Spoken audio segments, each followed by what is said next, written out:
परों को खोल जमाना उड़ान देखता है, जमी पर बैठकर क्या आसमान देखता है। नमस्कार, आदाब, सत श्री अकाल, जय हिंद, वंदे मातरम। आप सभी का स्वागत है इस digital platform educational defence academy के यूट्यूब चैनल पर। और आज इस नई श्रृंखला में हम एक और ओरिजिनल पेपर लेकर आ गए हैं, जो पेपर है बरेली सेंटर का। किसका? बरेली सेंटर का एक ओरिजिनल पेपर है जो कि लगा था 19 जनवरी 2020 को। कब लगा था? 2020 को, 19 जनवरी 2020 को ये पेपर लगा था। तो इसकी जो पीडीएफ है, अगर आप इसकी पीडीएफ लेना चाहते हैं तो हमारा ऐप है एडुकेशना, वो डाउनलोड कर लीजिए, वहां आपको इसकी पीडीएफ मिल जाएगी। तो आज के बिना टाइम खराब के इस पेपर की शुरुआत करते हैं। हमने ये जो श्रृंखला शुरू की है वो विशेष तौर से जो भी आगामी आर्मी के पेपर होने वाले हैं उनके लिए ये बेहतरीन होने वाली है, क्योंकि हम जितने भी पीछे आर्मी के एग्जाम लगे हैं उनके ओरिजिनल पेपर का सॉल्यूशन लेकर आएंगे। रोजाना 11 बजे हमारी क्लास होती है सुबह इस educational defence academy YouTube channel पर। तो सभी लाइव जुड़ना न भूले और अपने साथियों को इस चैनल के बारे में ज्यादा से ज्यादा बताइए और वीडियो को शेयर जरूर कीजिए, क्योंकि इन्हीं प्रश्नों में से क्या आगामी जो भी पेपर होने वाले हैं उनमें क्या प्रश्न पूछे जाते हैं। ज्यादातर आर्मी में प्रीवियस ईयर क्वेश्चन होते हैं, वो भी पूछे जाते हैं। तो चलिए आज के इस शानदार सेशन की शुरुआत करते हैं। इसमें हम जीके, जीएस और मैथ्स और रीजनिंग की पूरे जो भी 4 सब्जेक्ट आते हैं उनकी हम चर्चा करेंगे। जीके जीएस मैं पढ़ाऊंगा और मैथ्स और रीजनिंग है वो किशन सर पढ़ाएंगे। तो मेरे साथ अंत तक बने रहिए और सेशन अच्छा लगे तो एक लाइक जरूर कर देना। तो चलिए आज के इस सेशन की शुरुआत करते हैं। आपको पीडीएफ लेना है तो आप एडुकेशना ऐप है वो डाउनलोड कर लीजिए, प्ले स्टोर पर मिल जाएगा। पहला क्वेश्चन आपकी स्क्रीन के सामने आ गया। क्या है? विश्व का सबसे बड़ा मरुस्थल कौन सा है? यानी कि विश्व का सबसे बड़ा मरुस्थल कौन सा है? विश्व का सबसे बड़ा मरुस्थल की बात करें तो यह है सहारा मरुस्थल। अब जल्दी से यह बताओ कि यह कहां स्थित है? सहारा मरुस्थल है वो कहां स्थित है? तो ये स्थित है कहां? उत्तरी अफ्रीका में। उत्तरी अफ्रीका में स्थित है सहारा मरुस्थल। अगर बात करें गोबी मरुस्थल की तो ये चीन व मंगोलिया में स्थित है। ये भी एग्जाम में क्वेश्चन आया हुआ है। चीन व मंगोलिया में निम्न में से कौन सा मरुस्थल स्थित है? तो वो गोबी मरुस्थल है। अगर बात करें कालाहारी मरुस्थल की तो यह भी अफ्रीका में है, लेकिन कौन सी? ये दक्षिण अफ्रीका में है। कालाहारी मरुस्थल दक्षिण अफ्रीका में स्थित है। ये क्वेश्चन बहुत इंपॉर्टेंट है। चलिए अगले प्रश्न की तरफ बढ़ते हैं। अगला प्रश्न आपकी स्क्रीन के सामने। क्या भारत को किसकी सदस्यता प्राप्त नहीं है? यानी कि ऑप्शन में जो संगठन दे रखे हैं उनमें से किस में है जो भारत शामिल नहीं है? यानी कि इन संगठनों में से किस में भारत की सदस्यता नहीं है? तो आपको पता है आसियान में भारत की सदस्यता है। सार्क की बात करें तो इसमें भी है। सार्क है, इसका मुख्यालय कहां है? सार्क का मुख्यालय बताओ जल्दी से। सार्क का मुख्यालय है वो है काठमांडू। काठमांडू नेपाल। नेपाल की राजधानी क्या है? काठमांडू है। और यहां क्या है? सार्क का मुख्यालय है। तो आसियान का भी है और सार्क का भी है, यानी कि हम कह सकते हैं G8 है इसका, भारत सदस्य देश नहीं है। तो ये आप नोट करके लिख सकते हो। चलिए अगले प्रश्न की तरफ बढ़ते हैं। अगला प्रश्न बहुत इंपॉर्टेंट है और मैं कहता हूं कि लगभग एग्जाम में यह क्वेश्चन डेफिनेटली इससे संबंधित पूछा जाता है कि ज्ञानपीठ पुरस्कार किस क्षेत्र से संबंधित है। यानी कि जो ज्ञानपीठ पुरस्कार है वो किस क्षेत्र में दिया जाता है? तो ज्ञानपीठ पुरस्कार है वो दिया जाता है साहित्य के क्षेत्र में। किसके? साहित्य के क्षेत्र में दिए जाने वाला एक पुरस्कार है कौन सा? ज्ञानपीठ पुरस्कार। कई बार एग्जाम में ऐसा आ जाता है कि पुलित्जर पुरस्कार। कौन सा? पुलित्जर। पुलित्जर पुरस्कार किस क्षेत्र में दिया जाता है? तो यह दिया जाता है पत्रकारिता। पत्रकारिता के क्षेत्र में पुलित्जर पुरस्कार दिया जाता है। ऑस्कर पुरस्कार की बात करें, ऑस्कर पुरस्कार दिया जाता है सिनेमा के क्षेत्र में। और दादा साहब फाल्के पुरस्कार भी किसमें? फिल्म जगत में दिया जाता है। ये आप ध्यान में रखना। अगला प्रश्न नंबर 4 है, थल सेना का प्रथम अध्यक्ष कौन था? यानी कि भारतीय थल सेना का प्रथम अध्यक्ष कौन था इन निम्न में से? तो आप सभी को पता है के एम क्रियप्पा है वो थल सेना के प्रथम क्या थे? अध्यक्ष थे। और वर्तमान में कौन है, जल्दी से बताओ, वर्तमान में है मनोज पांडे।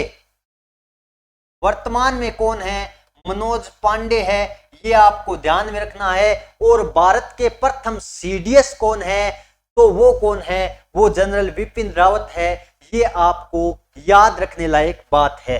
अगला प्रश्न आपकी स्क्रीन पर है, क्या कर्नल राज्यवर्धन सिंह राठौड़ का संबंध किस खेल से है।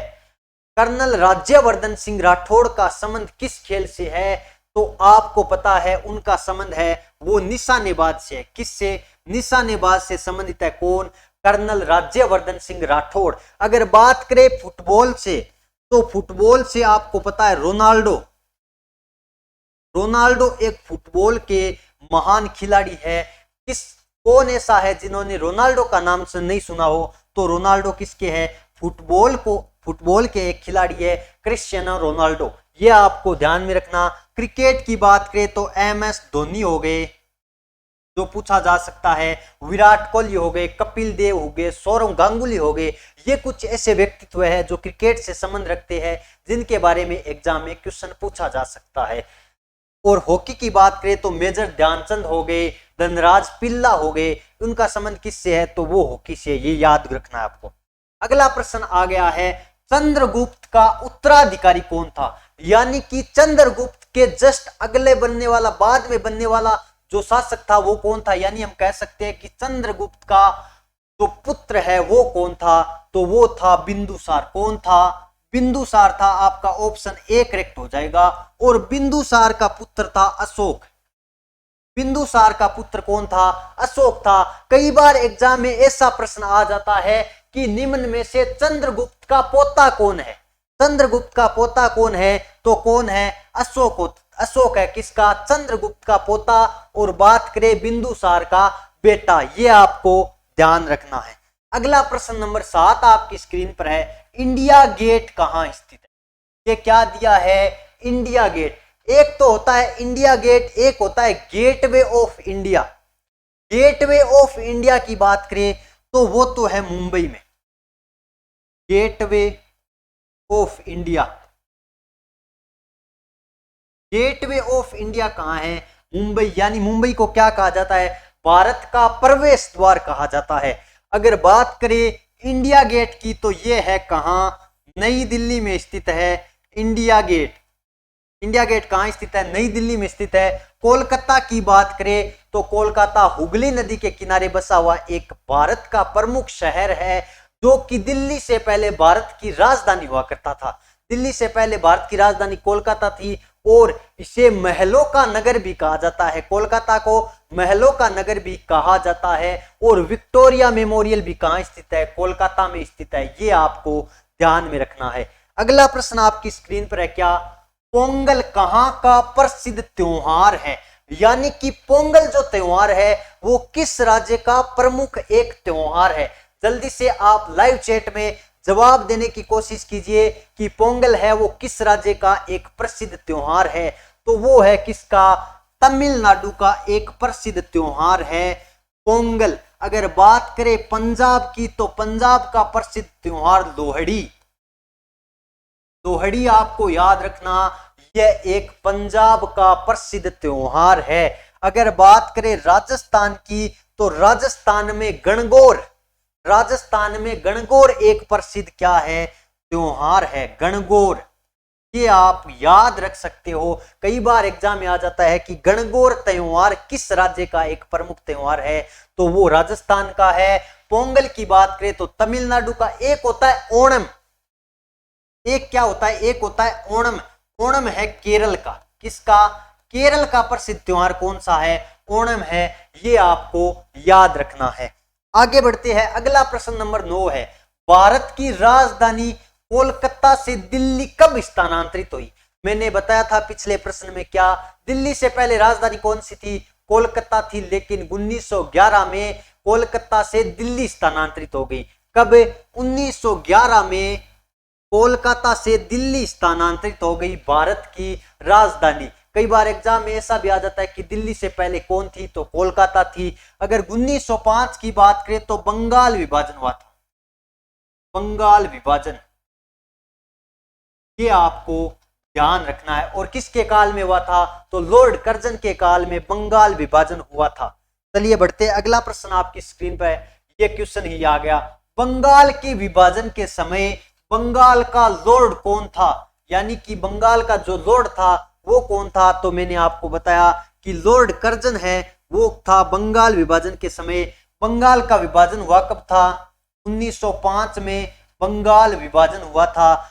ये आपको ध्यान में रखना है। और कई बार एग्जाम में ये क्वेश्चन आ जाता है कि जब भारत में प्रथम रेल चली थी उस समय भारत का गवर्नर जनरल कौन था? तब था लॉर्ड डलहौजी। कौन था? लॉर्ड डलहौजी। प्रथम ट्रेन कब चली थी?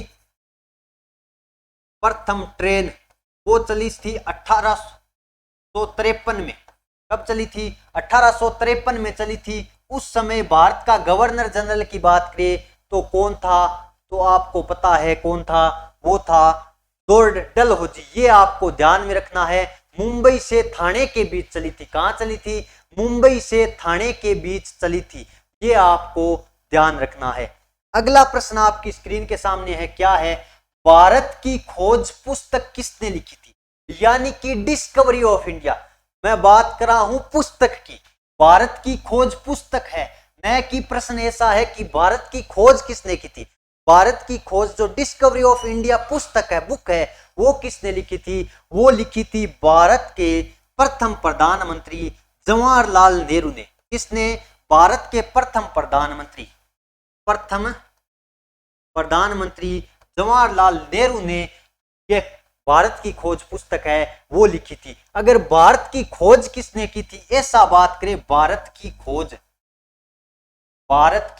खोज किसने की थी, तब आपको करना है वास्को डिगामा और कोलंबस ने अमेरिका की खोज की थी। किसकी? अमेरिका की खोज। ये भी कई बार एग्जाम में क्वेश्चन आ जाता है डायरेक्ट कि अमेरिका की खोज किसने की थी और भारत की खोज किसने की थी। हालांकि भारत की खोज नहीं कह सकते, हम ऐसा कह सकते हैं कि भारत में यूरोप से आने वाला समुद्री रास्ते की खोज किसने की थी? वास्को डिगामा ने की थी। और यह केरल के कालीकट बंदरगाह में आया था। सबसे पहले कालीकट बंदरगाह वहां आया था। कौन? वास्को डिगामा ने प्रवेश किया था। ये आपको ध्यान में रखना है। अगला प्रश्न आपकी स्क्रीन के सामने, क्या 12 नंबर दे रखा है, 15 जनवरी को कौन सा दिवस मनाया जाता है? यानी कि 15 जनवरी को भारत में किस दिवस के रूप में मनाया जाता है? तो 15 जनवरी को आपको पता है थल सेना दिवस के रूप में मनाया जाता है। ये आप ध्यान में रख सकते हो। भारतीय थल सेना दिवस 15 जनवरी को मनाया जाता है। ये आप ध्यान में रखना। 8 अक्टूबर की बात करें, 8 अक्टूबर को मनाया जाता है वायुसेना दिवस। और 4 दिसंबर को मनाया जाता है नौसेना दिवस। और 1 दिसंबर को मनाया जाता है एडस दिवस। और 10 दिसंबर को मनाया जाता है मानवाधिकार दिवस। ये आपको ध्यान में रखना है। अगला प्रश्न आपकी स्क्रीन पर है, क्या गौतम बुद्ध किस धर्म से संबंधित थे? गौतम बुद्ध का संबंध किस धर्म से था? तो आपको सबको पता है कि गौतम बुद्ध एक बौद्ध धर्म से, यानी कि हम कह सकते हैं बौद्ध धर्म के संस्थापक की बात करें तो वो ही थे, क्या? गौतम बुद्ध। अगर बात कर ले, आपको कह दे गुरु नानक हो गए, गुरु अर्जुन देव हो गए, गुरु नानक देव हो गए, गुरु अर्जुन देव हो गए, गुरु गोविंद से हो गए, उनका संबंध है सिख धर्म से। जैन धर्म की बात करें तो महावीर स्वामी का संबंध किससे है? जैन धर्म से संबंधित है। यह आपको ध्यान में रखना है। अगला प्रश्न 14, दिल्ली में लाल किले का निर्माण किसने करवाया था? दिल्ली का जो लाल किला है उसका निर्माण किस मुगल सम्राट ने कराया था? जल्दी से जवाब देने की आप कोशिश कीजिए। तो दिल्ली के लाल किले का निर्माण कराया था शाहजहां ने। किसने? शाहजहां ने दिल्ली के लाल किले और आगरा के ताजमहल का निर्माण करवाया था। किसने? शाहजहां ने। ये आप ध्यान में रखना। और एक क्वेश्चन ऐसा आ जाता है कि बीबी का मकबरा कहां है? बीबी का मकबरा कहां है? बीबी का मकबरा है वो है औरंगाबाद में। औरंगाबाद में बीबी का मकबरा है, जिसे क्या कहा जाता है? जिसे ताजमहल की बद्दी नकल कहा जाता है, क्योंकि ये बिल्कुल ताजमहल जैसा ही दिखने में लगता है, इसलिए इसे ताजमहल की बद्दी नकल कहा जाता है। ये आप ध्यान में रख सकते हो। अगला प्रश्न आपकी स्क्रीन पर है 15। भारत के मिसाइल मैन, ये क्वेश्चन बहुत बार आ चुका है। भारत का मिसाइल मैन किसे कहा जाता है? तो आप सबको पता है, भारत के पूर्व राष्ट्रपति डॉक्टर एपीजे अब्दुल कलाम को मिसाइल मैन के नाम से जाना जाता है। अब्दुल पाकिर जैनुलाब्दीन अब्दुल कलाम। एपीजे अब्दुल कलाम का पूरा नाम अबुल पाकिर जैनुलाब्दीन अब्दुल कलाम, ये इनका पूरा नाम है। सीवी रमन ने, आपको पता है, रमन प्रभाव की खोज की थी। और एक क्वेश्चन ऐसा आता है कि भारत में परमाणु ऊर्जा कार्यक्रम है, उसका जनक किसे कहा जाता है? परमाणु ऊर्जा कार्यक्रम का जनक किसे कहा जाता है? तो वो कहा जाता है होमी भाभा को। होमी भाभा जहांगीर को क्या कहा जाता है? परमाणु ऊर्जा कार्यक्रम का जनक कहा जाता है। यह हमारी जीके कंप्लीट हो गया। अब पार्ट शुरू होगा साइंस का। तो चलिए अगला प्रश्न नंबर 16 आपकी स्क्रीन पर है। प्रश्न दे रखा है प्राथमिक रंग कौन सा है, यानी कि कौन कौन से रंग है जिन्हें प्राथमिक रंग के रूप में जाना जाता है। वो 3 रंग है, लाल, हरा और नीला। लाल, हरा, नीला, लाल, हरा, नीला। ये रहा लाल, हरा, नीला प्राथमिक रंग के रूप में जाने जाते हैं। अगला प्रश्न आपकी स्क्रीन पर है वयस्क मनुष्य में हड्डियों की संख्या कितनी होती है? वयस्क मनुष्य में हड्डियों की संख्या होती है, वो होती है 206। कितनी? 206 वयस्क मनुष्य में हड्डियों की संख्या होती है। और बात करें बच्चे में तो लगभग 300 के आसपास बच्चे में हड्डियों की संख्या होती है। अगला प्रश्न आपकी स्क्रीन पर है 18 नंबर प्रश्न दे रखा है मनुष्य के दांतों की संख्या कितनी होती है? तो देखो, मनुष्य के दांत होते हैं, उनकी संख्या होती है 32। और एक कई बार क्वेश्चन ऐसा आ जाता है कि मनुष्य के चेहरे में कितनी हड्डियां होती है? तो आप लिखिए मनुष्य के चेहरे में हड्डियां, के चेहरे में हड्डियां कितनी होती है? तो वो होती है कितनी? 14। ये आपको ध्यान रखना। कपाल में 8 हड्डियां होती है। कपाल में कितनी होती है? कपाल में 8 हड्डियां होती है। और कान में 6 हड्डियां होती है। कान में कितनी होती है? 6 हड्डियां होती है। और कान की वह हड्डी है जो सबसे छोटी हड्डी होती है शरीर की, जिसे हम स्टिपीज के रूप में जानते हैं। वो कान की हड्डी होती है जो कि हमारे शरीर की सबसे छोटी हड्डी होती है। और बड़ी हड्डी होती है हमारे पैर की, जिसका नाम होता है फीमर। अगला प्रश्न आपकी स्क्रीन के सामने लेते हैं। क्वेश्चन नंबर 19 का जवाब देने की कोशिश कीजिए। क्या है? माचिस की तीलियों में कौन सा पदार्थ होता है? यानी कि जो माचिस की तीलियां होती है उसके आगे एक पदार्थ लगा होता है, वो को क्या होता है? तो वो होता है लाल फास्फोरस। क्या होता है? लाल फास्फोरस होता है। माचिस की तीलियों में उपयोग में लेने वाला पदार्थ लाल फास्फोरस होता है। अगर बात करें सोडियम को, तो इसे केरोसिन तेल में डुबो कर रखा जाता है। डुबो कर रखा जाता है। क्यों रखा जाता है? क्योंकि यह नमी में आग पकड़ लेता है। और सोडियम एक ऐसी धातु है जिसको चाकू से आसानी से काटा जा सकता है। सोडियम और पोटेशियम ऐसी मुलायम धातुएं होती है जिनको हम चाकू से आसानी से काट सकते हैं। यह आपको ध्यान में रखना है। अगला प्रश्न है स्वस्थ मनुष्य का तापमान, यहां पूछा है फ़ारेनहाइट में। मनुष्य का तापमान, सामान्य मनुष्य होता है उसके शरीर का तापमान कितना होता है? तो आपको पता है 36.9 डिग्री सेल्सियस होता है, या हम इसे 37 डिग्री सेल्सियस भी कह सकते हैं। अगर सेल्सियस दिया होता तो ये कर देते, लेकिन हमें फ़ारेनहाइट में पूछा है, तो फ़ारेनहाइट में होता है कितना? 98.6 डिग्री फ़ारेनहाइट। ये आपको ध्यान में रखना है। ये किस में है? ये डिग्री सेल्सियस लगा दे तो ये हमारा 36.9 है, वो बिल्कुल करेक्ट हो जाता। ये आप ध्यान में रखना। अगला प्रश्न आपकी स्क्रीन पर है। क्या है? प्रकाश वर्ष किसकी इकाई है? प्रकाश वर्ष किसकी इकाई है? प्रकाश वर्ष लंबी दूरियों को मापन के लिए एक दूरी की इकाई होती है। प्रकाश वर्ष किसकी इकाई होती है? दूरी की इकाई होती है। जो कि खगोलीय पिंड होते हैं उनके बीच की दूरी का निर्धारण करने के लिए इकाई का काम में लिया जाता है। तो आपको दे रखा है खगोलीय दूरी। कौन सी? खगोलीय दूरी का मतलब जो लंबी दूरियां होती है उनके मापन के लिए हमें क्या, ये प्रकाश वर्ष की आवश्यकता होती है। ये आप ध्यान में रख सकते हो। अगर बात करें समय की तो आपको पता है सेकंड होता है समय का मात्रक। अगर तापमान की बात करें तो केल्विन होता है, और डिग्री सेंटीग्रेड होता है, डिग्री फ़ारेनहाइट भी होता है। ये तीनों किसके हैं? ये तापमान के होते हैं। और कई बार क्वेश्चन ऐसा आ जाता है कि परम शून्य ताप का मान बताओ। परम शून्य ताप, परम शून्य ताप क्या होता है इसका मान? तो परम शून्य ताप का मान होता है 0 केल्विन होता है। क्या होता है? 0 केल्विन होता है। यह भी कई बार एग्जाम में आ चुका है। ऊर्जा की बात करें तो जूल, जूल किसका मात्रक होता है? कार्य या ऊर्जा का मात्रक होता है जूल। ये भी आपको ध्यान में रखना। चलिए अगला प्रश्न आपकी स्क्रीन पर है। क्या शुद्ध रक्त कहां पाया जाता है? प्रश्न ढंग से पढ़ना, क्योंकि प्रश्न यहां से दो प्रकार के प्रश्न पर बनते हैं जिनमें आप कंफ्यूज हो जाते हो।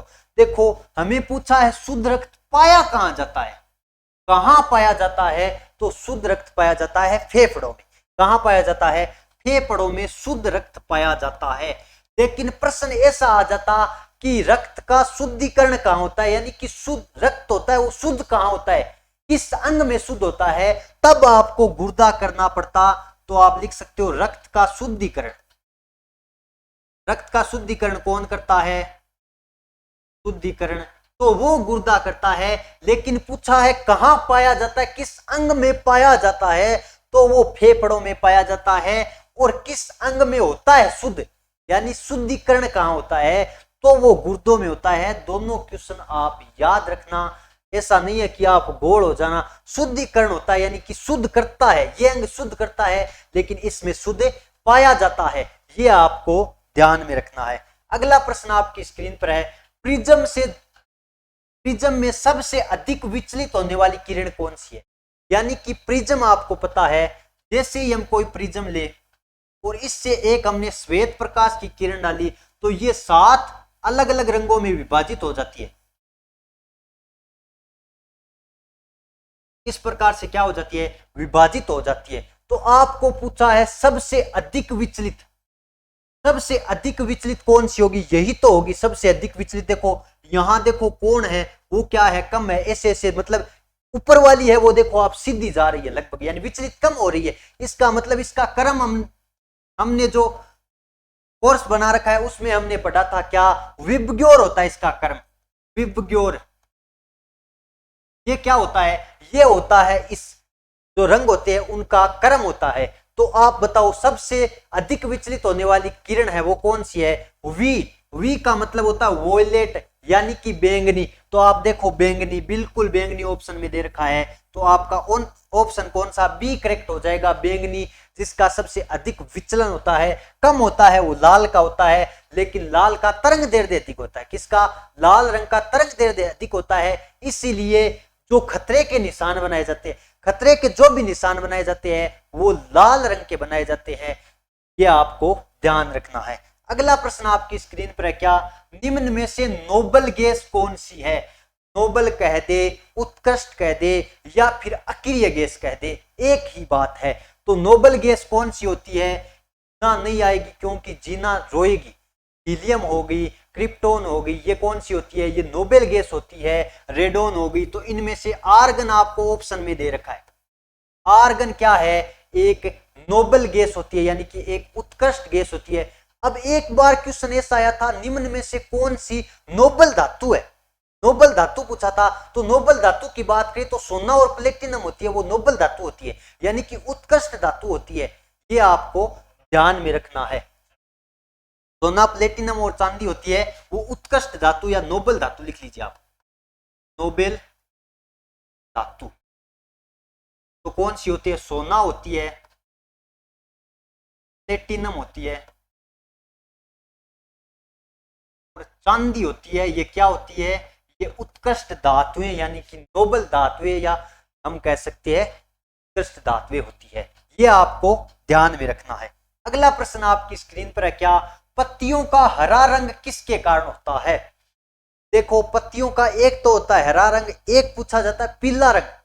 पत्तियों का हरा रंग होता है वो तो होता है क्लोरोफिल यानी कि हरित लवक के कारण। तो आप ऑप्शन में देखो हरित लवक, बिल्कुल डी में दे रखा है। इस प्रश्न का तो जवाब ये डी सही हो जाएगा, क्योंकि पत्तियों का हरा रंग होता है हरित लवक के कारण। लेकिन पत्तियों का पीला रंग किसके कारण होता है? पीला रंग होता है केरोटीन के कारण। किसके कारण?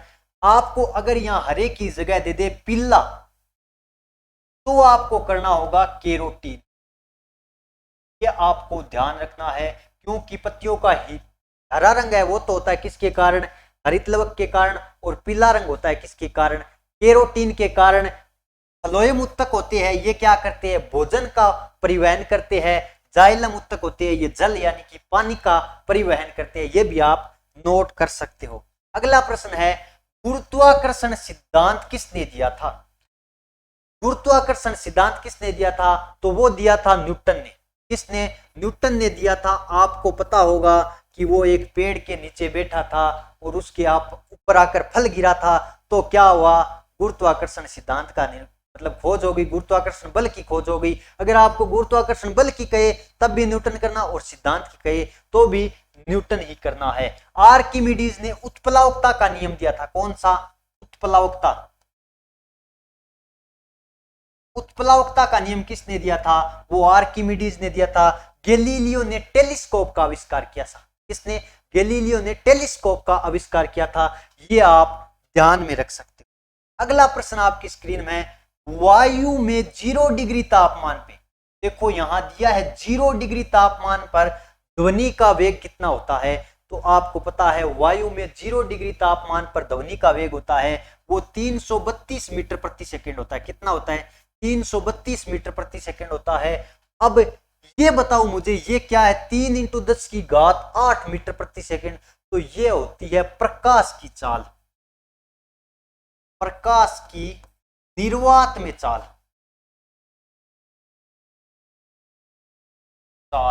देखो, प्रकाश की चाल है वो सर्वाधिक निर्वात में होती है, लेकिन जो ध्वनि की होती है वो निर्वात में शून्य होती है। अगर बात करें 11.2 किलोमीटर प्रति सेकंड, आप कहोगे सर ये ऐसा हो सकता है क्या? बिल्कुल हो सकता है। 11.2 किलोमीटर प्रति सेकंड है वो पृथ्वी के लिए पलायन वेग का मान है। पलायन वेग वह वेग जिस वेग से किसी वस्तु को फेंकने पर वह वस्तु वापस नहीं आई। ये किसके लिए है? ये पृथ्वी के लिए है। पृथ्वी के लिए पलायन वेग क्या होता है? 11.2 किलोमीटर प्रति सेकंड होता है। न कि आप यहां ऐसा मत कर देना किलोमीटर प्रति ओवर। किलोमीटर प्रति ओवर तो कोई चल सकता है, 11.2 किलोमीटर ठीक होती है। तो आपको ये सेकंड नोट कर लेना, ये यहाँ इंपॉर्टेंट है। चलिए अगला प्रश्न आपकी स्क्रीन के सामने है। क्या मच्छर के काटने से कौन सा रोग होता है? मच्छर के काटने से कौन सा रोग होता है? तो आपको पता है मलेरिया है वो मादा एनाफ्लीज। कौन सी? मादा एनाफ्लीज। मादा एनाफ्लीज मच्छर के काटने से कौन सा रोग होता है? मलेरिया रोग होता है। ये आपको ध्यान में रखना है। रेबीज की बात करें तो ये कुत्ते के काटने से, कुत्ते के काटने से, जिसे हम हाइड्रोफोबिया रोग भी कहते हैं, जिससे क्या हमें तरल पदार्थों से डर लगता है, इसलिए इसे हाइड्रोफोबिया रोग भी कहते हैं। चलिए अगला प्रश्न आपकी स्क्रीन पर है 29 नंबर। अभी भागना नहीं है, अभी भागना नहीं है। जिन्होंने क्लास को लाइक नहीं किया है वो लाइक कर दीजिए और दोस्तों में शेयर कर दीजिए, क्योंकि मैथमेटिक्स और रीजनिंग तो अभी बाकी है। जीके साइंस तो हर कोई पढ़ लेता है, लेकिन वो पढ़ेगा वही टिकेगा पेपर में। जो मैथ और रीजनिंग पढ़ेगा, विशेष तौर से मैथ पढ़ेगा, वही पेपर में टिक पाएगा। इसलिए भागना नहीं है, आराम से बैठ जाना है और इस वीडियो को, इस क्लास को शेयर कर दो।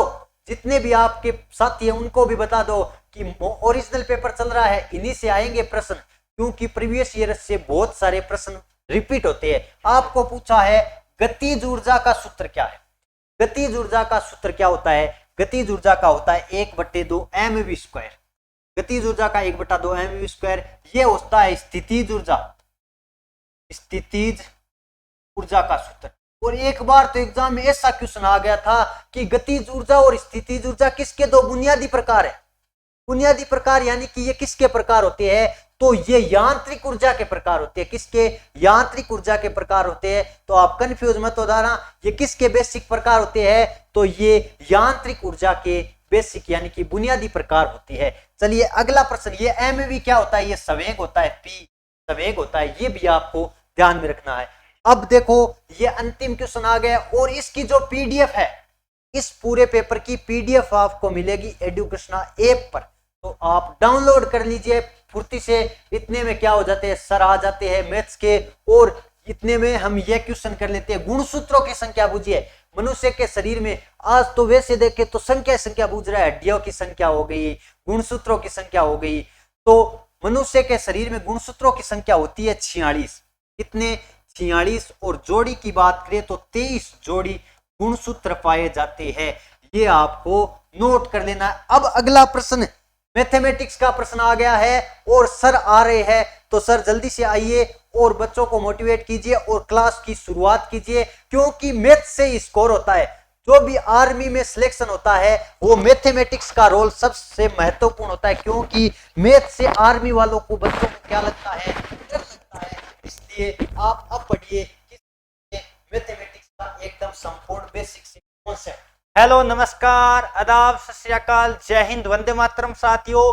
तो बिल्कुल मेरे साथ काफी सारे विद्यार्थी लाइव है, तो सभी से कहना चाहूंगा इस क्लास को शेयर कर दीजिएगा और इस चैनल को भी सब्सक्राइब कर लीजिएगा, क्योंकि काफी सारे विद्यार्थी हमारे बड़े वाले चैनल से जुड़े हुए, लेकिन इस पर हम मॉडल पेपर करवा रहे, तो इसको भी जल्दी से सब्सक्राइब कर दीजिएगा। और इस क्लास की पीडीएफ एडुकेशना ऐप पर मिलेगी, तो जिन्होंने भी एडुकेशना ऐप डाउनलोड नहीं कर रखा है, वहां आपको पता है काफी सारा मटेरियल प्रोवाइड किया जाता है, तो ऐप जरूर डाउनलोड कीजिएगा। चलिए बिना आपका टाइम खराब किए आज के सेशन की शुरुआत करते हैं। 31 नंबर क्वेश्चन से हमारा मैथ का पार्ट शुरू होता है। यदि किसी वृत्त की त्रिज्या, देखो फिर बता देता हूं, अब आप ये मत कहना सर ये आसान क्वेश्चन क्यों है। देखो ये सारे के सारे ओरिजिनल पेपर हम कर रहे, तो आपको भी अंदाजा हो जाएगा कि पेपर में क्वेश्चन किस तरह से आते हैं, क्योंकि हमारी सिलेक्शन बैच की शाम को क्लास होती है, तो कई बच्चे कहते हैं सर लेवल, तो लेवल आर्मी के अकॉर्डिंग आप देख लो, हम ओरिजिनल पेपर कर रहे, आपको पता चल जाएगा। क्या दे रखा है? यदि एक वृत्त की त्रिज्या आपको दे रखी है, रेडियस आपको दे रखी है, कितनी दी हुई? 7 सेमी दी। रेडियस की बात करें तो कितनी दे दोस्तों? 7 सेमी दे रखी है। अब आपको पता है उसकी क्या निकालनी है? परिधि निकालनी है। और वृत्त की परिधि क्या होती है? जल्दी से बता दो, वृत्त की परिधि क्या होती है भाई? 2 पाई r होती है। तो जल्दी से कर दो, 2 गुणा पाई का मान हम कितना लेते हैं? 22/7 लेते हैं। और r की बात करें तो आपको दे रखी है 7। कितनी भाई? 7। अब 7 से 7 आप जल्दी से काट दो, ये 7 से 7 कट जाएगा। 2 गुणा 22, और 2 गुणा 22 का मतलब 22 दूनो कितना होता है? 44। और 44 किस में आएगा? सेंटीमीटर है, तो सेंटीमीटर में आएगा। परिधि, बिल्कुल परिधि किस में आ जाएगी? सेंटीमीटर में आ जाएगी, यानी 44 सेंटीमीटर आपका राइट आंसर होगा। तो बिल्कुल देख लीजिएगा, ऑप्शन नंबर आपका ए राइट होगा। और जल्दी से कमेंट करके बताइएगा इसका क्षेत्रफल कितना आएगा। क्षेत्रफल आपको कमेंट करके बताना है। सूत्र बता देता हूँ, पाई आर स्क्वायर होता है, तो ये आप निकाल के देख लेना, 154 आएगा और सेंटीमीटर स्क्वायर आएगा। ये आप जल्दी से सभी विद्यार्थी प्रैक्टिस कर लीजिएगा। चलिए दोस्तों आगे बढ़े, अगला क्वेश्चन नंबर बात कर लेते हैं, जो कि आपके सामने आ चुका है। क्या दे रखा है? एक टैंक की लंबाई, चौड़ाई और गहराई दे रखी है। इसका मतलब टैंक की आकृति कैसी है? पहले बता दो भाई टैंक की आकृति कैसी है, जल्दी बताओ। लंबाई, चौड़ाई और ऊंचाई दे रखी है, तो टैंक की आकृति कैसी है? देखते कौन कौन बता पाते हैं। तो टैंक की आकृति आपको पता है कैसी है भाई? घनाकार है भाई, घनाभाकार है, सॉरी घनाभाकार है, क्योंकि तीनों भुजाएं बराबर नहीं है, घनाभाकार है। अब देखो घनाभाकार है, इसका मतलब घनाभ का आयतन क्या होता है? क्षमता का मतलब आपको आयतन निकालना है। क्षमता जहां भी लिखे तो आपको क्या समझना है? आयतन समझना है। तो आयतन का सूत्र क्या होता है? जल्दी से बता दो। आयतन की बात करें तो क्या होता है? LBH होता है, लंबाई गुणा चौड़ाई गुणा ऊंचाई या गहराई एक ही बात है। यदि हम बात करें ऊपर होता है तो हम कहते हैं ऊंचाई है, नीचे अंदर हो तो हम कहते हैं गहराई, तो वो कोई टेंशन वाली बात ही नहीं। तो जल्दी से कर दो, 5 गुणा 4 गुणा कितना भाई? 3 दे रखा है। क्या गहराई कितनी है? 3। इनको गुणा कर दो जल्दी से, तो ये आएगा 60 मीटर स्क्वायर। यदि मैं आयतन की बात करूं तो आपका आ गया 60 मीटर स्क्वायर। ये मीटर स्क्वायर में आपकी क्षमता आ गई, यानी आयतन आ गया। अब आपको पता है, यदि मैं बात करूं तो आपको पता होना चाहिए, क्या याद कर लेना है? क्या याद करना है? देखो 1 मीटर क्यूब, याद क्या करना है? आपको याद रखना है 1 मीटर क्यूब में कितने लीटर होते हैं?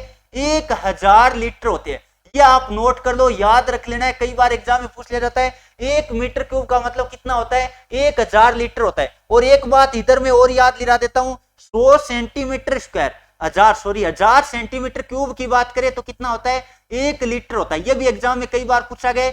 यदि मैं बात करूं सेंटीमीटर क्यूब की बात करूं तो 1000 सेंटीमीटर क्यूब में 1 लीटर होता है और 1 मीटर क्यूब में 1000 लीटर होता है। यह जानकारी आपको पता होनी चाहिए। तो आप क्या कर दो, आपका आयतन इसमें मीटर क्यूब में आया था तो आप किससे गुणा कर दोगे, आयतन आपका कितना आ जाएगा, जल्दी से बता दो भाई, किससे गुणा करोगे, 1000 से। तो 60 गुणा क्या करोगे, 1000 करोगे।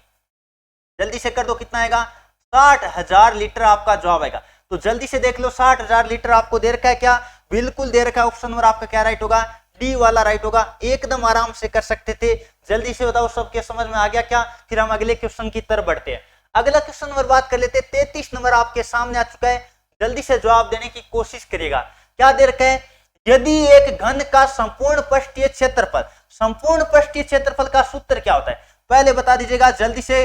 घन है ना, बिल्कुल घन है। तो संपूर्ण पृष्ठीय क्षेत्रफल, संपूर्ण पृष्ठीय क्षेत्रफल का सूत्र क्या होता है, जल्दी से बता दो। तो 6a² होता है, 6 गुणा भुजा स्क्वायर होता है। आपको पता है 6a² होता है संपूर्ण पृष्ठीय क्षेत्रफल। इसका मान आपको कितना दे दिया, 96 दे दिया। तो जल्दी से कर दो, a² बराबर कितना आएगा, 96/6 करो। 96/6 का मतलब 6 एकम 6। फिर बात कर लेते कितनी बार जाएगा भाई, 3 बचा, यानी 6 बार, बिल्कुल 16। इसका मतलब a बराबर कितना आएगा, 16 का रूट यानी 4 आ जाएगा। 4 क्या आएगा भाई, 4 मीटर आपकी भुजा आ गई। ये किसकी लंबाई आई भाई, ये भुजा की लंबाई आई। किसकी लंबाई आई, भुजा की माप आ गई। किसकी माप आ गई दोस्तों, भुजा की माप आई। अब आपको क्या ज्ञात करना है, जल्दी से बताओ। आपको निकालना है उसका आयतन। और घन का आयतन क्या होता है, जल्दी से बता दीजिएगा। घन का आयतन सबको पता है, सूत्र क्या होता है, घन का आयतन होता है a³। क्या होता है दोस्तों, a³ होता है। तो जल्दी से कर दीजिएगा, a³ का मतलब 4 की क्यूब आपको करनी है। और 4 की क्यूब आपको पता है 64 आएगा। और 64 क्या आएगा भाई, इकाई किस में आएगी, मीटर क्यूब में आएगी। 64 मीटर क्यूब आपका क्या आएगा, आयतन आएगा। जल्दी से बता दो भाई, 64 वाला कौन सा बता रहे, ऑप्शन नंबर आपका बी राइट होगा। एक बार जल्दी से सभी विद्यार्थी मैच करवा लीजिएगा, गणनाएं वगैरह चेक कर लेना, क्योंकि गणनाओं में आपको खास तौर से ध्यान रखना है। तो बता दीजिएगा, आपको पता भाग दिया, पहले 6 का भाग दिया कितनी बार, 1 बार, 6 बार, 16। फिर बात कर लेते 4 आई, भुजा आपकी 4 आ गई। आपको क्या निकालना था, आयतन निकालना था, निकाल दिया बिल्कुल। चलिए दोस्तों आगे बढ़े। अगला क्वेश्चन नंबर 34 आपके सामने आ चुका है। 25 दे रखा है, 73 दे रखा है और 97 को विभाजित करने वाली क्या बताना भाई, सबसे बड़ी संख्या। ये बात ध्यान रखिएगा, सबसे बड़ी संख्या की बात कर रहा है। बड़ी संख्या बताओ, जबकि शेषफल सभी में क्या रहे, समान रहे। शेषफल की संख्या सभी में समान रहे। अब देखो, इस क्वेश्चन को आप ऑप्शन उठा के भी कर सकते।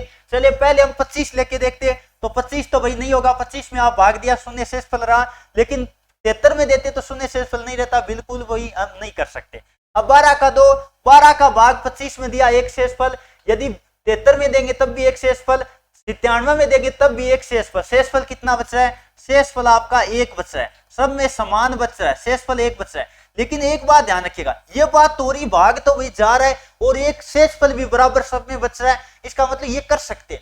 लेकिन ये आपको पता है बड़ी संख्या बताने, इससे बड़ी आप देख लो कोई और संख्या तो ना हो, तो आपको पता चलेगा कि 24 भी है भाई, 24 भी है। देखो 24 का भाग देख के देखो, 24 का 25 में दिया, एक शेषफल बचा। फिर 73 में दिया तो आपको पता एक बचा, 96 में दिया तब भी एक बचा। इसका मतलब न कि आपको 12 करना पड़ेगा, बल्कि आपको 24 करना पड़ेगा, क्योंकि आपको पूछा बड़ी से बड़ी संख्या बतानी है। इसका मतलब 24 करना पड़ेगा। ऑप्शन उठा के फटाफट आप कर सकते थे। चलिए दोस्तों आगे बढ़े। अगला क्वेश्चन नंबर बात कर लेते हैं, जो कि 35 नंबर आपके सामने आ चुका है। क्या दे रखा है, 625 में छोटी से छोटी संख्या क्या जोड़े, क्या जोड़े, जोड़ करना है आपको ताकि वह पूर्ण वर्ग बन जाए। तो आपको पता है 624 में यदि मैं बात करूं, एक जोड़ते हैं, कितना जोड़ते हैं दोस्तों, एक जोड़ते हैं तो कितना होता है, 625 होता है, जो कि ये क्या है, पूर्ण वर्ग है। ये भी ये क्या है, पूर्ण वर्ग है। तो इसका मतलब पूर्ण वर्ग बन गया। क्या जोड़ा भाई, जल्दी से बताओ। पूर्ण वर्ग बनाने के लिए हमने इसमें क्या जोड़ा, जोड़ा कितना भाई, एक जोड़ा। कितना जोड़ा भाई, एक जोड़ा। इसका मतलब आपका जवाब कितना होगा, एक होगा, यानी ऑप्शन नंबर आपका सी राइट होगा। बिल्कुल बहुत ही आसान क्वेश्चन था और पेपर में आ रखा है। और ये किसका वर्ग है, ये 25 का वर्ग है, ये भी आपको पता होना चाहिए। चलिए दोस्तों आगे बढ़े। अगला क्वेश्चन नंबर बात कर लेते हैं। 36 नंबर आपके सामने आ चुका है। यदि किसी संख्या का 1/3 भाग 64 है, आपको पता होगा 1/3 भाग आपको दे दिया, तो ये लिखते 1/3 भाग का मान कितना दिया भाई, क्या आपको दे दिया 64, कितना दिया भाई 64 दिया। तो हम निकाल लेते एक भाग का मान, किसका मान निकाल लेते, पहले हम निकालते एक भाग का मान, और जब भी एक भाग का मान आपको निकालना हो तो इधर वाली संख्या उधर भाग में जाएगी, और भाग में जाने का मतलब है गुणा में चेंज करेंगे तो उल्टा हो जाता है, कितना हो जाएगा 3/1 हो जाएगा, ये आप समझ गए होंगे। अब आपको निकालना क्या है, आपको निकालना है 1/2 भाग, इसका मतलब 1/2 से हम क्या करेंगे, गुणा करेंगे भाई, क्या करेंगे 64 गुणा 3 ये तो एक ही, अब किससे 1/2 से गुणा कर देते हैं। जल्दी से देख लो भाई कितनी बार क्या कुछ कट के आएगा, जल्दी से एक बार करने की कोशिश करिएगा तो आप आराम से कर दोगे। 2 से काट दो, कितनी बार कटेगा, 32 दूनी 64 होता है, और ये जल्दी से कर दो भाई कितना 6 और 9 96, आपका जवाब कितना आएगा भाई 96 आएगा। यानी बिल्कुल जो विद्यार्थी ऑप्शन नंबर डी की तरफ जा रहे उन विद्यार्थियों का जवाब बिल्कुल करेक्ट है। एक बार मैच कर लो, सभी विद्यार्थी देखते भी कौन कौन बच्चे सही बता रहे हैं। देखो जो आपको पता है मॉडल पेपर हम करवाते हैं, या बात कर लेते हैं सिलेक्शन बैच की जो भी क्लास होती है RJ Krishna education YouTube channel पे रेगुलर शाम 8:30 बजे होती है, वहां हम खूब व्याख्या करते हैं और आपका कमेंट भी देखते हैं। लेकिन ये हम क्या करते हैं, ओरिजिनल पेपर करें तो इसलिए कमेंट पे इतना ध्यान नहीं दिया जाएगा। आपको पता है, आपको ये मतलब होना चाहिए कि भी हम ओरिजिनल पेपर कर रहे हैं, हमारे कितने राइट हो रहे, अंत में अपना स्कोर कमेंट करके जरूर बताएगा भाई, पता चले कि हम ओरिजिनल पेपर लगा रहे, क्योंकि आपको यही तो मान के चलना भी हम एग्जाम हॉल में बैठे और एक पेपर हमारे सामने हम हल कर रहे, कितना राइट होता है वो अंत में बता देना। चलिए दोस्तों आगे बढ़े, अगला क्वेश्चन नंबर बात कर लेते हैं, जो कि 37 नंबर आपके सामने आ चुका है। किसी संख्या में 21 जोड़ने पर उसके 3 गुना से 7 कम है तो वह संख्या क्या, मान लेते हैं संख्या कितनी, माना संख्या कितनी है, x है, माना संख्या कितनी है, अभी संख्या की बात करें तो x है, बिल्कुल ये लिख लिया हमने x। आपको क्या करे, 21 जोड़ने पर x में कितना जोड़ा भाई, x में जोड़ दिया हमने 21, बिल्कुल जो कह रहा है वैसा का वैसा करते हैं। जोड़ने पर उसके 3 गुना से 7 कम है, उसके 3 गुना मतलब संख्या के 3 गुना करते हैं, उससे 7 कम है, इसका मतलब यही तो है, ये दोनों आपस में क्या कर देते हैं, बराबर कर देते हैं। अब जल्दी से कर दो भाई, x वालों को एक तरफ ले जाओ तो ये 7 को हम इधर ले आते हैं, 21 + 7 हो जाएगा, और ये आपको पता है उधर जाएगा तो 3x - x ये बचेगा बिल्कुल। तो जल्दी से कर दो, ये कितना बचा, 2x बराबर कितना आएगा, ये आपका आएगा 28, इसका मतलब x बराबर कितना आएगा 28/2 आएगा, यानी x का मान कितना आएगा, जल्दी से बता दो भाई, x का मान कितना आएगा 14 आएगा, यानी वो संख्या क्या है भाई 14 है। आराम से कर सकते थे, बहुत ही आसान क्वेश्चन है, ऑप्शन उठा के भी कर सकते थे। जैसे मान लो ऑप्शन उठा के करते तो 14 में 21 जोड़ो भाई, 14 में क्या जोड़ते आप 21 जोड़ते, अगला कह रहा है 21, आगे क्या कह रहे हैं उसके 3 गुना, 14 कितना होता है 14 गुणा 3 करो और उसमें से क्या घटा दो 7 घटा दो, देख लो भाई बराबर आ रहा तो सही है। ये कितना हो गया, ये 5 और 3 35 आया, और ये कितना आ रहा है 42 - 7 यानी कितना आ रहा है 35 आ रहा है, इसका मतलब दोनों क्या आ रहा है अभी बराबर आ रहा है, इसका मतलब ऑप्शन नंबर आपका सही है। बिल्कुल ऑप्शन उठा के भी कर सकते थे, लेकिन मैंने आपको बेसिक बता दिया, अभी एक्स मान के कैसे करते हैं वो बता दिया, तो एकदम आराम से कर पाओगे। जल्दी से बताओ सबके समझ में आ गया क्या, फिर हम अगले क्वेश्चन की तरफ बढ़ते हैं। अगला क्वेश्चन आपके सामने आ चुका है, जल्दी से सभी विद्यार्थी क्वेश्चन नंबर 38 का जवाब देने की कोशिश करिएगा। किसी वर्ग की भुजा आपको दे दी, भुजा का मान कितना दिया 5 मीटर दे रखा है, तो उसका परिमाप बताओ, परिमाप कह दो या परिमिति कह दो या परिधि कह दो, एक ही बात है। तो परिमाप क्या होगा भाई 4 गुना भुजा होगा, परिमाप की बात करें तो 4 गुना क्या होगा भुजा होगा। तो जल्दी से कर दो, 4 गुना कितना करोगे 4 गुना 5 करोगे, यानी कितना आएगा 20 मीटर आएगा। दोस्तों कितना जवाब आएगा आपका 20 मीटर आपका जवाब आएगा। तो ऑप्शन नंबर आपका क्या राइट होगा, ए वाला राइट होगा। यदि अगला कहता क्षेत्रफल बताओ, क्षेत्रफल की बात करता तो ध्यान रखिएगा क्षेत्रफल भुजा स्क्वायर होता है, क्षेत्रफल की बात करता तो भुजा स्क्वायर होता, यानी हम क्या करते 5 का स्क्वायर करते कितना आता 25 और क्या आता मीटर स्क्वायर आता। क्षेत्रफल की बात करता तो मीटर स्क्वायर में आता। यह आपको परिमाप पूछा था, इसका मतलब 5 गुना 4 हमने कर दिया तो एकदम आराम से हो जाएगा। चलिए दोस्तों आगे बढ़े, अगला क्वेश्चन आपके सामने आ चुका है 39 नंबर। आपको क्या बताना है, मूलधन आपको दे रखा है, ये क्या दिया भाई, ये अगले ने दिया मूलधन, क्या दिया मूलधन दिया बिल्कुल। और ये क्या दे रखी है, ये आपको दे रखी है दर, ये क्या दे रखी है दर दे रखी है। और ये क्या दे रखा है, ये क्या दे रखा है जल्दी से बता दो, ये दे रखा है आपको समय, बिल्कुल दे रखा है। साधारण ब्याज पर बताओ, अब बात कर लेते हैं, आपको पता है साधारण ब्याज बताओ, साधारण ब्याज आपको बताना है। तो जल्दी से बताओ साधारण ब्याज का सूत्र क्या होता है, साधारण ब्याज का सूत्र क्या होता है। तो आपको पता है मूलधन गुणा दर गुणा समय बट्टा 100। जल्दी से कर दो भाई, कितना आता है जल्दी से देख लेते हैं। मूलधन कितना है 4000 रुपए, तो ये मैंने लिखा 4000 रुपए गुणा दर की बात करें तो कितना है भाई 5% है, और समय की बात करें तो 3 है। बिल्कुल बट्टे में क्या लगा देते हैं 2 लगा देते हैं। अब जो भी कट रहा है एक बार काट दीजिएगा, ये 2 शून्य से 2 शून्य काट दो। अब आपको पता है यदि मैं बात करूं तो इनको गुणा कर दो, 40 गुणा 5 तो आपको पता है 0 और 20 यानी 200 आएगा, और 200 गुणा 3 यानी कितना आ जाएगा, यह आपका शायद जवाब आएगा 600 रुपए। कितना आएगा भाई 600 रुपए आएगा ना, बिल्कुल आपका जवाब कितना आएगा 600 रुपए आएगा, यानी ऑप्शन नंबर आपका बी राइट होगा। बहुत ही आसान और सिंपल क्वेश्चन था, बस मान रखना था, बस इतना देख लेना भाई 40 को 5 से गुणा करते 200, 200 गुणा 3 यानी 600 रुपए आपका जवाब आएगा। चलिए दोस्तों आगे बढ़े, अगला क्वेश्चन नंबर बात कर लेते हैं, जो कि 40 नंबर आपके सामने आ चुका है। बहुत ही आसान क्वेश्चन दे रखा है, यदि किसी वस्तु को इतने रुपए में बेचने पर, ये बेचने वाला मूल्य, पहले बात कर लेते क्रय मूल्य। क्रय मूल्य की बात करें तो हम कितना मानते हैं 2% मानते हैं, और विक्रय मूल्य की बात करें जल्दी से बताओ भाई, विक्रय मूल्य की बात करें तो आपको पता कितना होगा 15% का लाभ हो रहा है, इसका मतलब विक्रय मूल्य कितना होगा भाई 115% होगा। इतनी बात तो आप समझ ही रहोगे, बिल्कुल जल्दी से बता दो, ये हमने क्रय मूल्य हमारा प्रतिशत में लिखा और ये विक्रय मूल्य हमने प्रतिशत में लिखा। बस मैं आपको इसी तरीके से क्वेश्चन कराता हूं, पता होगा। तो आपको क्या दे रखा है, ये 4600 रुपए दे रखा है, ये क्या दिया अभी बेचने, इसका मतलब विक्रय मूल्य दे रखा है, विक्रय मूल्य दे रखा है आपको। तो विक्रय मूल्य का मान कितना है जल्दी से बताओ, 115% है, और इसका मान आपको कितना दे दिया 4600 रुपए दे दिया। कितना दिया दोस्तों 4600 रुपए दिया। इसका मतलब 1% की वैल्यू कितनी आएगी, 1% की वैल्यू कितनी आएगी, तो आप बताओगे 4600 बट्टे में क्या करोगे 115 करोगे, और आपको तो उसका क्रय मूल्य चाहिए, इसका मतलब कितने का मान चाहिए 100% का मान चाहिए। क्रय मूल्य का मतलब क्या होता है भाई, क्रय मूल्य का मान मतलब होता है 100% की वैल्यू चाहिए। अब 100% जल्दी से कर दो भाई, 4600 बट्टे 115 और गुणा 100 कर दो। अब जो भी काट पीट करके आपको हल करना है, मैं 23 से काट देता हूं।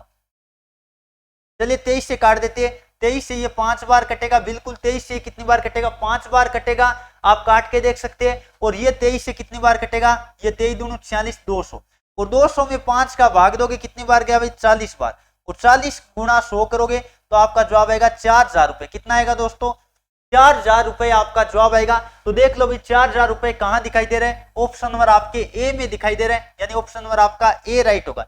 एकदम आराम से कर सकते थे, बता दो सबके समझ में आ गया क्या, बहुत ही शानदार और जानदार क्वेश्चन आपको दे रखा था।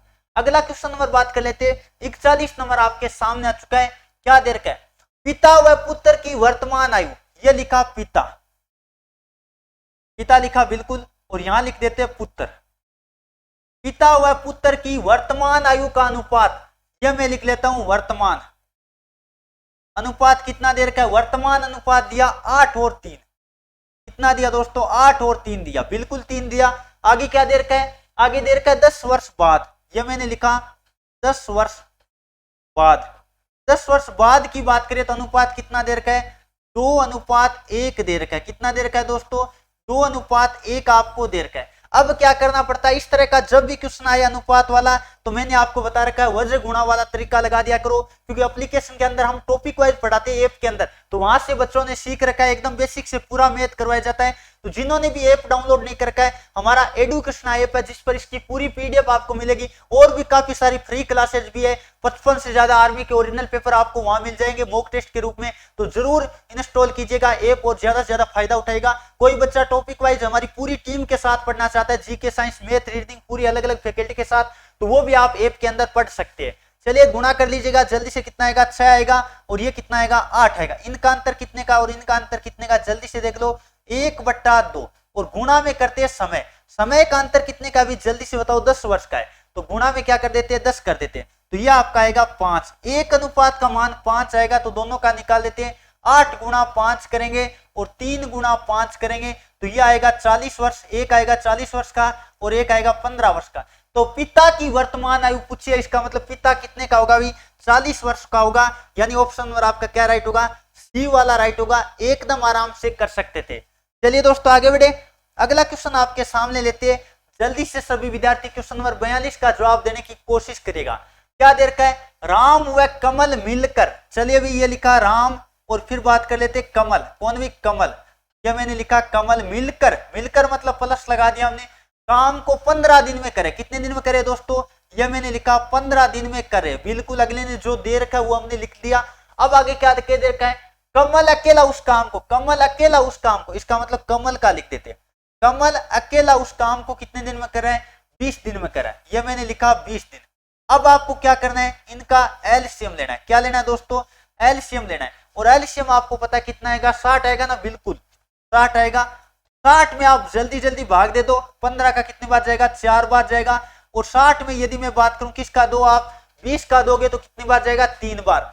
अब आपको पता दोनों मिलके कितना काम करे, ध्यान दीजिएगा, बहुत ही शानदार, दोनों मिलके 4 काम करे और अकेला 3 काम कर रहा है, तो अकेले वाला जो दूसरे वाला है यानी कमल का यदि घटाएंगे तो राम बचेगा, तो राम कितने दिन में करेगा, जल्दी से बता दो, टोटल काम कितना है, टोटल काम है 60, तो 60 में भाग देंगे 4 - 3 का, 4 - 3 का मतलब, क्योंकि यदि एक नंबर में से 2 नंबर घटाएंगे तो कमल कट जाएगा, राम बचेगा, तो 4 में से 3 घटा दो 1, यानी 60/1, और 60/1 का मतलब दिन कितना आएगा, 60 दिन आपका इस क्वेश्चन का क्या आएगा, आंसर आएगा, एकदम आराम से निकाल सकते थे, यानी 60 दिन, यानी ऑप्शन नंबर आपका बी राइट होगा। बहुत ही आसान और शानदार क्वेश्चन था।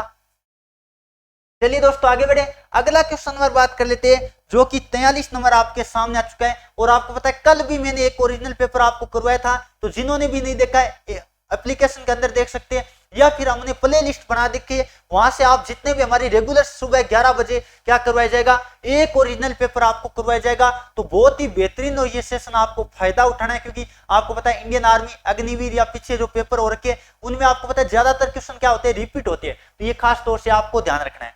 अगला क्वेश्चन नंबर बात कर लेते 43 आपके सामने, यदि एक बेलन की त्रिज्या यानी आर का मान दे दिया, आर का मान कितना दिया भाई, 6 मीटर दिया, बिल्कुल, ऊंचाई यानी एच का मान दे दिया भाई कितना, 7 मीटर, ये मैंने रख दिया, बिल्कुल रख दिया।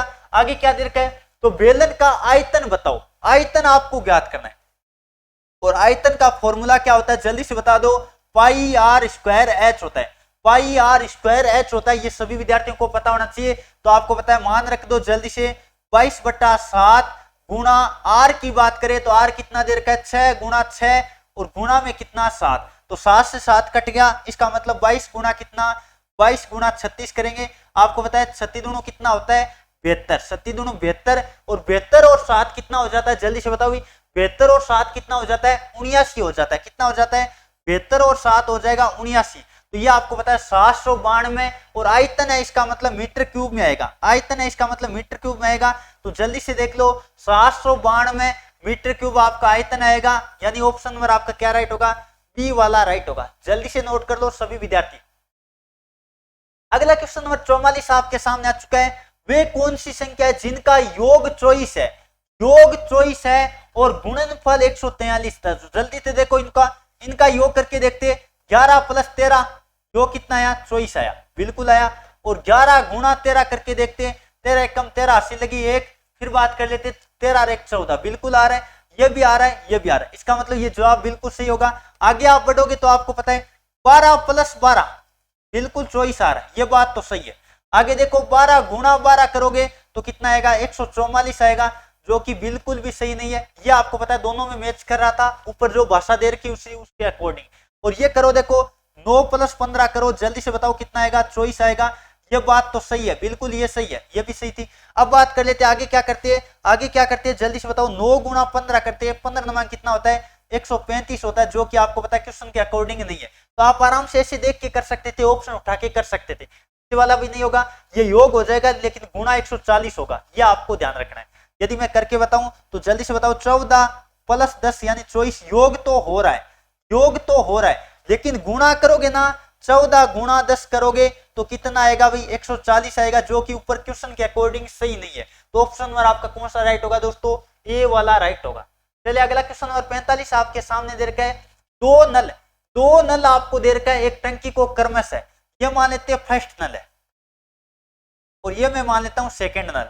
आपको क्या दे रखा है, पहला नल कितने में, 12 घंटे में भर रहे हैं, कितने घंटे में भर रहा है दोस्तों, 12 घंटे में, और दूसरा नल की बात करें तो 18 घंटे में भर रहा है, तो ये मैंने लिख दिया 18 घंटे। एलसीएम आपको पता है कितना आएगा, 36 आएगा, और 36 में भाग दे दो जल्दी से, तो 12 का भाग कितनी बार जाएगा, 12 × 36 3 बार गया। और बात कर लेते 18 का भाग कितनी बार जाएगा, 2 बार जाएगा। अब जल्दी से कर दो, दोनों नल को एक साथ खोलने पर टंकी कितने समय में भरेगी, बिल्कुल फर्स्ट प्लस सेकंड आपको निकालना है। तो जल्दी से बता दो भाई, 36/3 + 2 करोगे, और 3 + 2 का मतलब 5, 36/5 यानी 7 सही 1/5 घंटा। बिल्कुल ये आपका जवाब आएगा। देख लीजिएगा ये ऑप्शन कौन से में दे रखा है, एकदम आराम से क्वेश्चन को कर सकते थे, यानी 7 सही 1/5 घंटा, 7 सही 1/5 घंटा, यानी ऑप्शन नंबर आपका क्या राइट होगा, ए वाला राइट होगा। यदि मिनट 7 में लिखे तो 7 घंटा तो पूरा हो गया, 7 घंटा तो पूरा हो गया। 1/5 को कई बार मिनट में पूछे तो जल्दी से बता दो मिनट में कितना आएगा, हम कहते हैं 7 घंटा, और बात कर लेते 5 से काट दो 12 मिनट, कितने भी 12 मिनट, कई बार ऐसे भी ऑप्शन में दे देते हैं। लेकिन ये जो बरेली का पेपर हुआ था, ये जो हम पेपर कर रहे सेंटर वाला जो रिलेशन भर्ती का पेपर था, तो आपको पता है इसमें इसी तरह ऑप्शन था, जिस तरह एग्जाम में ऑप्शन आए ये एकदम ओरिजिनल पेपर आपको करवाए जा रहे, ताकि आपको पता चले भी, परखने का एक मौका मिल रहा है। आप ऐसा अनुभव कीजिएगा कि भाई हम एग्जाम हॉल में बैठे हैं और हमारे पास ओएमआर शीट है, सभी बच्चे ओएमआर शीट साथ में रखा करो, जिनके पास नहीं है एडुकेशन ऐप पर जाकर फ्री टेस्ट में आपको एक पीडीएफ मिल जाएगी, वो डाउनलोड करके प्रिंट आउट निकलवा लो मित्र वाले से, और जैसे ही पेपर आता है आप लगाओ आराम से, पता चले भी आपकी तैयारी कैसी है। चलिए अब हम रीजनिंग का क्वेश्चन करते हैं। तो क्वेश्चन बहुत ही शानदार दे रखा है, जल्दी से जवाब देने की कोशिश करेगा। देखो गुणा किससे किया, अगला पदा गलत संख्या कौन सी है, श्रेणी में गलत संख्या आपको बतानी है। तो आपको पता है किससे गुणा किया, 2 से गुणा किया, 4 से गुणा किया, 2 से गुणा किया, फिर बात कर लेते आगे 4 से गुणा करते, तो गुणा 4 से किया, बिल्कुल सही है। फिर बात कर लेते इसको 2 से गुणा करना पड़ेगा, इसको 2 से गुणा करते तो 32 दूनी 64 यानी 640 आता, 640 आता। अब इसको 4 से गुणा करो भाई, इसको 4 से गुणा करो, क्या आ रहा है ये जल्दी से देखो, 0। फिर बात कर लेते जल्दी से देखिएगा एक बार सभी विद्यार्थी, यदि मैं बात करूं तो 32 दूनी 64 बिल्कुल। अब इसको आगे किससे गुणा करना पड़ेगा, 4 से। तो आप जल्दी से देखिएगा भाई कौन सा आपका राइट आंसर होगा, एक बार जल्दी से करके देखिएगा भाई, बहुत ही शानदार क्वेश्चन है। अब देखो आगे वाली संख्या बात कर लेते, तो यहीं जाके आपको पता है 520 नहीं आएगा, इसका मतलब 520 वाला पद आपका गलत है। अब देखो भाई क्या 40 वाला पद गलत है क्या, नहीं है बिल्कुल। 80 वाला पद गलत है क्या, नहीं है। 320 वाला भी नहीं है, लेकिन आपको पता है ये गलत है। आगे वाला भी आपको पता है गलत नजर आ रहा है, थोड़ा सा ध्यान दीजिएगा, एकदम आराम से समझने की कोशिश करिएगा। तो ऑप्शन के अकॉर्डिंग आपको तो बताना था, ऑप्शन में आपको पता है 4 ऑप्शन है, उनमें से आपको बताना था तो ऑप्शन कौन सा, कहां मैच नहीं खाया। यहाँ 640 आता, अगले ने 520 रख रखा है, इसका मतलब गलत बात है भाई। आगे आपको पता है यहाँ 4 से गुणा किया, बिल्कुल देखो भाई 4 से गुणा किया 80 बिल्कुल हो रहा है। तो यहाँ आपको पता है ये भी वैसे देखा जाए तो ये भी, इसके अकॉर्डिंग देखा जाए तो ये भी गलत है, लेकिन आपको तो ऑप्शन के अकॉर्डिंग बताना था, ये तो ऑप्शन में दे ही नहीं रखा, इसका मतलब 520 यानी ऑप्शन नंबर आपका डी राइट होगा। इसके अकॉर्डिंग देखता तो ये भी गलत है, और इसके अकॉर्डिंग ये सही है, बिल्कुल इसके अकॉर्डिंग तो ये सही है, ये ध्यान रखिएगा। चलिए दोस्तों आगे बढ़े, अगला क्वेश्चन आपके सामने लेते हैं 47 नंबर, निम्न में से कौन सा भिन्न है। ये क्वेश्चन देखो बहुत ही शानदार, और इस तरह का क्वेश्चन मैं कई बार पेपर में करवाता भी हूं ताकि बच्चे समझ जाए। आपको पता है शुक्र हो गया, मंगल हो गया, शनि हो गया। अब कई तो सोच रहे सर ये वार यानी दिनों के नाम, दिनों के नाम नहीं है दोस्तों, ये क्या है, तीनों की तीनों, ये तीनों की तीनों क्या है भाई, ये ग्रह है, ये क्या है भाई ग्रह, और ये भाई क्या है, ये ग्रह नहीं है, ये क्या है भाई रवि, रवि का मतलब होता है सूर्य, सूर्य एक तरह का क्या होता है, तारा होता है। तो बताओ भिन्न कौन सा हुआ, जल्दी से बताओ भिन्न कौन सा हुआ, ऑप्शन नंबर आपका ए राइट होगा। एकदम आसान क्वेश्चन था, लेकिन कई बच्चे कंफ्यूज हो जाते, क्या करे भाई क्या नहीं होगा, ऐसे करके गलत करके आ जाते, तो कंफ्यूज आपको नहीं होना है। चलिए दोस्तों आगे बढ़े, अगला क्वेश्चन नंबर 48 आपके सामने है, ए बी सी डी 4 है, उनके बारे में दे रखा है ए बी से ऊपर है, ये लिखा भाई ए है वो बी से ऊपर है, इसका मतलब ये बी से ऊपर मैंने लिख दिया। जैसे अगला कह रहा है, आगे क्या दे रखा है, ए डी व बी के बीच है, डी व बी, इसका मतलब डी ऊपर है, बिल्कुल डी ऊपर है। एक बार समझ गए क्या, एक बार बताओ, यानी डी ऊपर होगा तभी तो ये बीच में आएगा, बिल्कुल ए है ना वो डी और बी के बीच है, बिल्कुल है डी और बी के बीच है, बी नीचे है तो डी ऊपर हो गया। आगे क्या दे रखा है, तथा नीचे सी है, किसके नीचे सी है भाई, नीचे सी किसके है, जल्दी से बताओ नीचे सी किसके है, एक बार जल्दी से बताने की कोशिश करेगा। यदि मैं बात करूं तो सी नीचे यानी यहाँ होगा नीचे, ऐसे तो लिखेगा बिल्कुल। अब देखो सी की यहाँ भी कंडीशन बनती है और यहाँ भी बनती है, अब ज्यादातर आपको पता है कहीं भी ले लो इसी तरह से आपका बनेगा। तो ये आपका क्या बन गया, चारों का क्रम आपका बन गया, ये चारों का क्रम आपका बन गया, नीचे सी है, बिल्कुल नीचे सी है, यानी सबसे नीचे की बात करें। नीचे से 3 नंबर पर कौन है, तो ये 1 नंबर, ये 2 नंबर, नीचे से 3 नंबर पे बताना है। तो नीचे से देखो, नीचे से हमने शुरू की तो 3 नंबर पे कौन आया भाई, ए आया। तो जल्दी से बताएगा कौन कौन विद्यार्थी सही बता रहे, बिल्कुल ऑप्शन नंबर आपका क्या राइट होगा, ए वाला राइट होगा। ऊपर से 2 नंबर पे ध्यान दीजिएगा, ऊपर से बात करें ना, ऊपर से बात करें, ये ऊपर से बात करें तो 2 नंबर पे, और नीचे से बात करें तो 3 नंबर पे। ये सभी विद्यार्थी नोट कर लो। चलिए दोस्तों आगे बढ़े, अगला क्वेश्चन नंबर बात कर लेते हैं। 49 नंबर आपके सामने आ चुका है।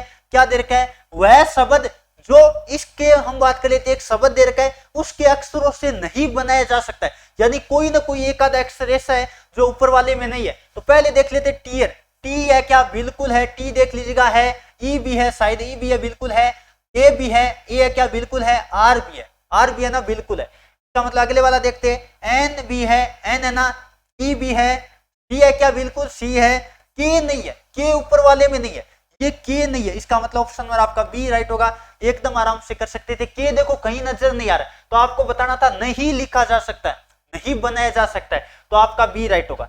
चलिए दोस्तों आगे बढ़े, अगला क्वेश्चन नंबर 50 आपके सामने आ चुका है। एकदम आसान क्वेश्चन है, इसको ऐसे लिखा जा रहा है, तो देखिएगा जल्दी से एक बार करने की सभी विद्यार्थी कोशिश करेगा। तो आपको डायरेक्ट क्या उठाए, M E N, M E N का मतलब एम ई एन दोनों इसमें है क्या, बिल्कुल है, एम ये रहा, ये इधर से 2 नंबर, तो इधर से 2 नंबर यानी 7 आया, बिल्कुल कितना आया, 7 आया।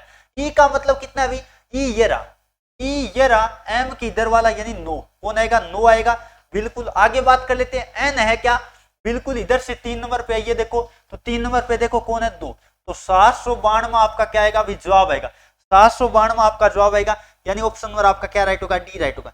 ये थी दोस्तों आज की क्लास, जिसमें हमने बरेली रिलेशन भर्ती का जो पेपर लगा था, शायद कितने का था, 2019 का था क्या, 2020 का, बिल्कुल एक शायद 19 जनवरी का कुछ था या 1 जनवरी का, चलो देख लेते भाई, बता देते आपको कौन सा पेपर हमने किया।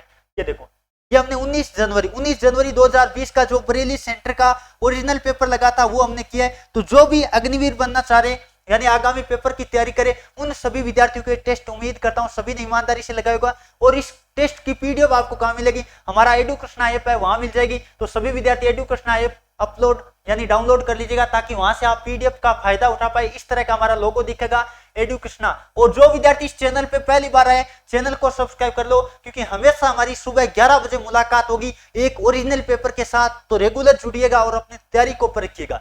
और आप यदि पूरा का पूरा पढ़ना चाहते हो, प्रैक्टिस पूरी क्लास लेना चाहते हो, तो हमारा दूसरा यूट्यूब चैनल है आरजे कृष्ण एजुकेशन, उस पे भी रेगुलर शाम 8:30 बजे हमारी मुलाकात होती है, तो वहां भी आप जुड़ जाइएगा। हालांकि मैं आपको कहूंगा आप ऐप डाउनलोड कर लो, ऐप के अंदर सब कुछ मिल जाएगा, यानी दोनों चैनल पर आपको अलग अलग पढ़ने की जरूरत नहीं पड़ेगी, ऐप के अंदर सारा एक साथ मिल जाएगा। और जो यूट्यूब की फ्री क्लासेस चलती है उसका कोई चार्ज नहीं रहता है।